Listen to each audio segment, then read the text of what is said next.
નમસ્કાર મિત્રો, આજના આ વિડીયોમાં આપણે મોડ્યુલ 4ના પ્રશ્નોના જવાબોની ચર્ચા કરીશું. પ્રશ્ન 1. એનઈપી 2020 અને એનસીએફ શિક્ષણ શેના પર ભાર આપે છે? ઓપ્શન છે યાદ આધારિત શિક્ષણ, વિદ્યાર્થીઓનું સતત મૂલ્યાંકન, વિચાર્યા વગર શીખવાની તકનીકો, સુગમતા વિના નિશ્ચિત અભ્યાસક્રમ. જવાબ આવશે વિદ્યાર્થીઓનું સતત મૂલ્યાંકન. પ્રશ્ન 2. વર્ગખંડમાં અધ્યયન નિષ્પત્તિ સિદ્ધ કરવા માટેના પગલાઓને યોગ્ય ક્રમમાં ગોઠવો. ઓપ્શન પહેલો છે અધ્યયન સામગ્રીની પસંદગી, વિષયવસ્તુનું વાંચન, પૂર્વ તૈયારી, અધ્યયન અધ્યાપન પ્રક્રિયા. બીજા નંબરમાં છે વિષયવસ્તુનું વાંચન, પૂર્વ તૈયારી, અધ્યયન સામગ્રીની પસંદગી, અધ્યયન અધ્યાપન પ્રક્રિયા. ઓપ્શન 3 અધ્યયન સામગ્રીની પસંદગી, પૂર્વ તૈયારી, વિષયવસ્તુનું વાંચન, અધ્યયન અધ્યાપન પ્રક્રિયા. ફોર્થમાં છે અધ્યયન સામગ્રીની પસંદગી, વિષયવસ્તુનું વાંચન, અધ્યયન અધ્યાપન પ્રક્રિયા, પૂર્વ તૈયારી. તો થર્ડ નંબરમાં જે હતું અધ્યયન સામગ્રીની પસંદગી, પૂર્વ તૈયારી એ આવશે. પ્રશ્ન 3. અભ્યાસક્રમના ધ્યેયો એટલે અભ્યાસક્રમના વિકાસ અને અમલીકરણ માટે માર્ગદર્શન આપે છે. અભ્યાસક્રમ એસસીએફના આધારે તૈયાર થાય છે. અભ્યાસક્રમ પાઠ્યક્રમથી જોડાય છે. ઉપરમાંથી એક પણ નહીં. તો જવાબ આવશે અભ્યાસક્રમના વિકાસ અને અમલીકરણ માટે માર્ગદર્શન આપે છે. પ્રશ્ન 4. વર્ગખંડ શિક્ષણ કરતાં પહેલાં નીચેના પૈકી કઈ બાબતો વિશે વિચારવું જોઈએ?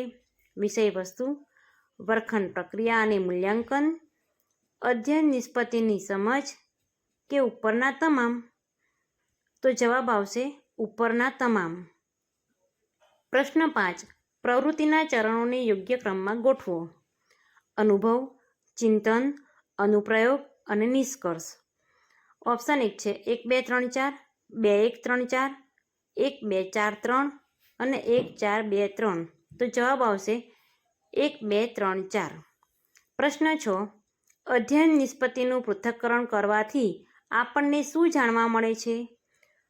ઓપ્શન છે અધ્યયન બાદ વિદ્યાર્થીઓમાં કયા કૌશલ્યોનો વિકાસ કરવાનો છે? વિદ્યાર્થીને કયા અધ્યયન અનુભવ આપવા પડશે? વિદ્યાર્થીનું મૂલ્યાંકન કેવી રીતે કરવાનું છે? કે ઉપરના તમામ? તો જવાબ આવશે ઉપરના તમામ. પ્રશ્ન 7. એનસીએફના કયા પ્રકરણમાં શિક્ષણના ઉદ્દેશો પરથી તારવેલ અભ્યાસક્રમના ધ્યેયો એ શાળા શિક્ષણના 4 તબક્કાઓ માટે ઇચ્છિત શૈક્ષણિક સિદ્ધિઓને દિશા સૂચન આપે છે? પ્રકરણ 2, 3, 1 કે 4? તો પ્રકરણ 3માં. પ્રશ્ન 8. એસસીએફનું પૂરું નામ શું છે? School curriculum framework, student curriculum framework, state curriculum framework કે સ્કૂલ સર્ટિફિકેટ ફ્રેમવર્ક? તો સ્કૂલ કરિક્યુલમ ફ્રેમવર્ક આવશે. પ્રશ્ન 9.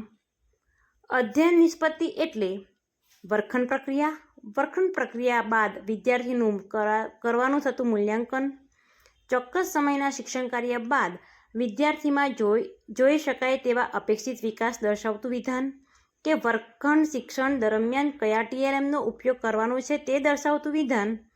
તો ઓપ્શન 3 આવશે કે ચોક્કસ સમયના શિક્ષણ કાર્ય બાદ. પ્રશ્ન 10. નીચે આપેલા વિકલ્પોને યોગ્ય ક્રમમાં ગોઠવો. અધ્યયન નિષ્પત્તિ, પાઠ્યપુસ્તક, અભ્યાસક્રમ કે એસસીએફ?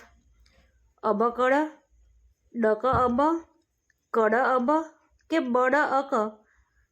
તો ઓપ્શન આવશે કે ડ ક અબ, એસસીએફ વાળું છે તે. તો આ ટેસ્ટ પૂરો કર્યા પછી સ્ક્રીન પર આ રીતે આપણને જોવા મળશે. Thank you.